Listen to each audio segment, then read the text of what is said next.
Hello everyone, welcome to our YouTube channel banker couple.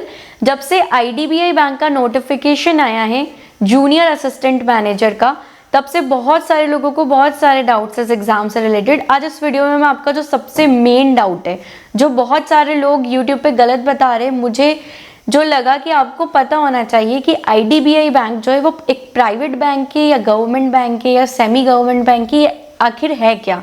अगर आपकी job लगेगी तो आप क्या बोलोगे कि आपकी गवर्नमेंट जॉब है या प्राइवेट जॉब है।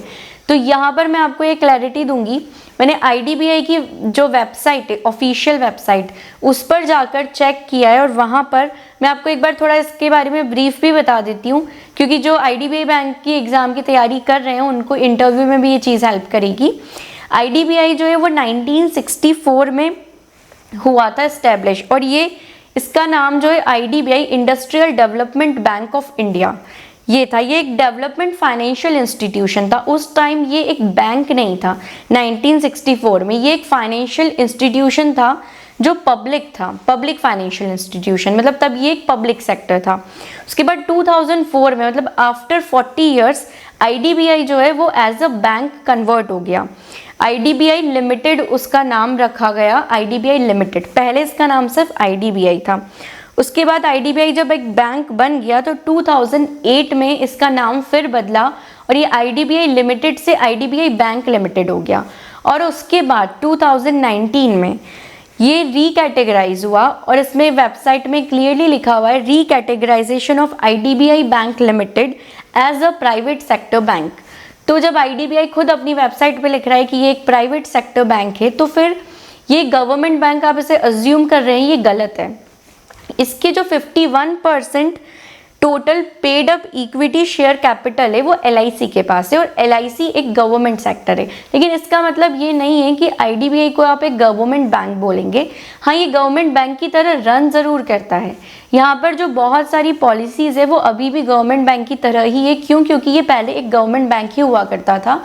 लेकिन जब अभी एलआईसी ने इसे एक्वायर किया, इसके 51% शेयर एलआईसी के पास है, तो अभी इसको रिकैटेगराइज कर दिया और ये एक प्राइवेट सेक्टर बैंक है। तो अभी आप यही बोलेंगे कि आप ये एक प्राइवेट जॉब है, it is not a government job. लेकिन यहाँ पर जो आपका सैलरी का स्ट्रक्चर है वो बिल्कुल वैसा ही है जैसा एक आईबीपीएस पीओ का होता है। यहाँ पर जो असिस्टेंट मैनेजर की बेसिक पे होती है वो 36,000 ही होती है। यहाँ पर भी आपको कन्वेंस अलाउंस और जितने भी अलाउंसेस एक पब्लिक सेक्टर बैंक में मिलते हैं वो भी मिलते हैं। यहाँ पे आपको लीज अकोमोडेशन भी मिलता है। तो जो फैसिलिटीज़ ये दे रहे हैं वो एक पब्लिक सेक्टर बैंक की तरह दे रहे हैं। लेकिन यहाँ पर जो वर्किंग है और जितना भी वर्क प्रेशर आ गया है वो एक प्राइवेट बैंक की तरह ही हो गया है। क्योंकि यहाँ पर जब से एलआईसी ने इसे एक्वायर किया तो यहाँ पर क्रॉस सेलिंग और एलआईसी की जो पॉलिसीज़ हैं वो सारा प्रेशर भी यहाँ पर आ गया है। वो सारा प्रेशर एक पब्लिक सेक्टर बैंक में भी रहता है। लेकिन देखिए, जो HDFC bank, ICICI bank, axis bank है वो बिल्कुल प्राइवेट सेक्टर बैंक की तरह रन करते हैं। लेकिन अभी कुछ टाइम पहले फेडरल बैंक का, कर्नाटका बैंक का, नैनीताल बैंक का नोटिफिकेशन आया था। ये भी प्राइवेट सेक्टर बैंक से, लेकिन इनका भी salary structure public sector bank जैसा था। तो सेम वैसा ही आईडीबीआई बैंक के साथ है। ये एक प्राइवेट सेक्टर बैंक है लेकिन इसका भी सैलरी स्ट्रक्चर एक पब्लिक सेक्टर बैंक की तरह है। तो आई थिंक आपका जितना भी कन्फ्यूजन है इस बैंक से रिलेटेड वो क्लियर हो गया होगा। Thank you so much for watching this video and don't forget to like, share and subscribe our YouTube channel.